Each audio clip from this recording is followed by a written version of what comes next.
I would like to announce poker tournaments are fucking rigged. God damn, this shit's hard, bro. Just let me play for 24 hours and just get nothing. What? You know how I didn't get to play the main because I was gambling? So close.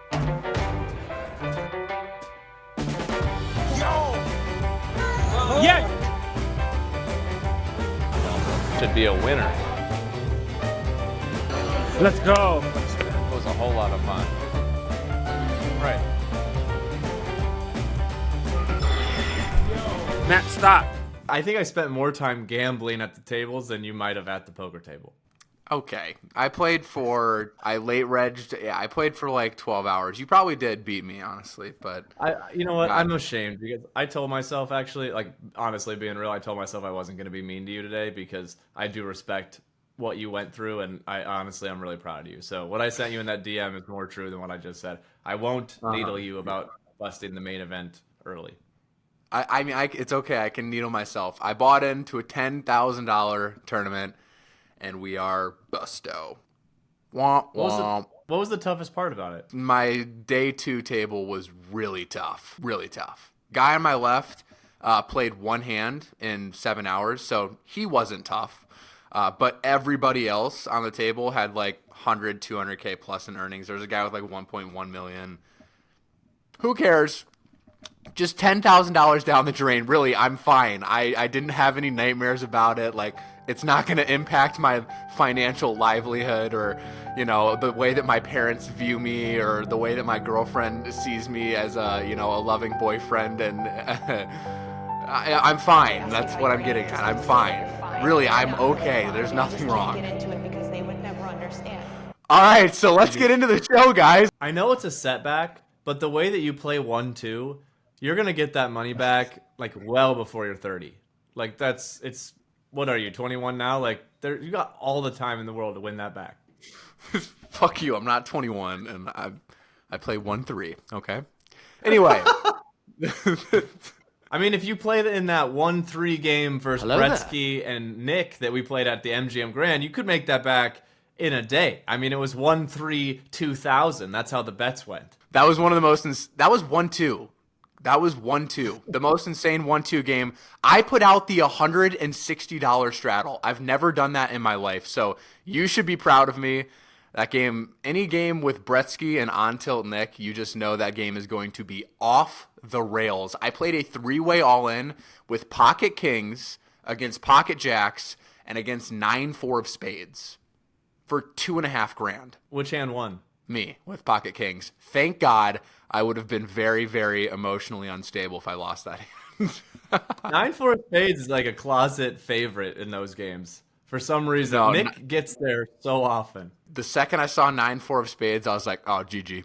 Good games. I'm going to go back to my Airbnb and go to bed. Nick is the type of player that if you play him in real life, you're just like, this is crazy. But if you played him online, you'd be accusing the platform you're playing on of having bots. Because you'd be like, no one. That is good. 9-4.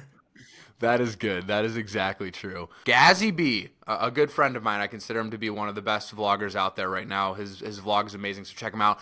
He posted a tweet on level 2, a 65-year-old OMC-ish player. Gazzy B 4-bets with pocket kings to like 7,000. They start with 60. And the old gentleman says, well, I guess we'll see if you really got it, and just jams 60,000 into the center. And Gazzy B just snap folds pocket kings. You can see the photo right here. Obviously, he was correct. But it just shows, like, are we just snap folding pocket kings? Are we snap folding the second nuts to aggression? Like, where do we draw the line for the main event? This is crazy to me. I had a buddy, Yuri, who decided to play the main event last second. And the man had aces in a very similar spot where he made it 4,000, and then the guy to his left just jams for 60,000. And it's jacks versus aces, and the river is a jack. And I was just like, bro, that's the kind of shit that makes you not want to play poker anymore. Yeah, if you're in cash, if you're playing cash, you just like tap the table and you're like, nice hand, I'll rebuy. But you buy into the main event, it's like, fuck me, brother, I'm out. I'm going home. Are tournaments overrated? I personally don't love tournaments, but here and there for the big events, I think all of the hype that builds around it is worth it. I mean, if you didn't have the glory of winning the main event, there are just so many better ways to use $10,000 in poker than to buy into that thing. Bro, I literally, when I handed the cash to the cashier and she took it and didn't give it back to me, my heart felt something. Like, I could have purchased a new car with that cash. Seth, I know that you may or may not be in a relationship. Would you ever get a massage at the casino? Yeah, but it would be from a dude. No, What is the best way to deal with the absolute utter pain that poker brings?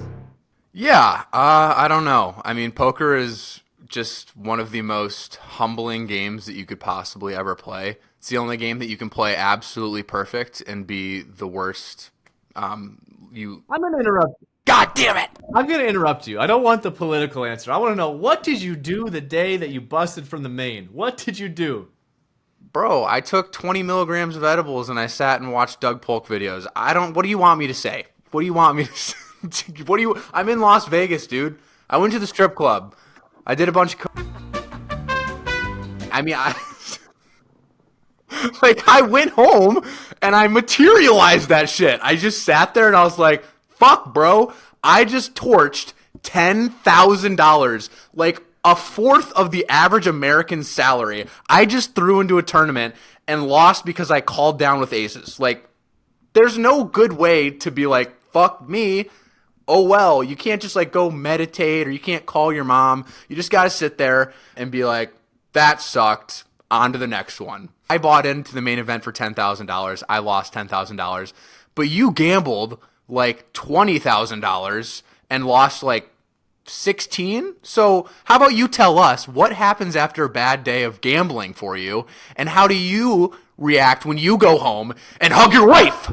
Well, I finally broke down and just moved my flight up. I was like, I'm getting the fuck out of this city. I was supposed to go home 2 days, and I was on the phone with her. I was like, just move the flight to today, and then I got the fuck out of there. But usually when I lose in poker, I never lose gambling. People don't ever lose gambling. Like, it's surefire win. Use the code. But with poker, when I lose in poker, the only way that I can get my mind right on the way out of the casino is to take whatever amount that I was gonna buy in or rebuy, throw that down on the blackjack table, and let God decide if we're down heaps or if we're even. You know, Matt, at the end of the day, you can have your ups and your downs in gambling, but just remember that 99% of us quit right before we win big. Never, ever stop gambling. Got to see it through, my boy. But 000 roulette, we can stop gambling there because that is the nut low. Yeah, it is the nut low. That and busting the main with aces, it's the nut low. Wait, Seth, do we have any sponsors yet?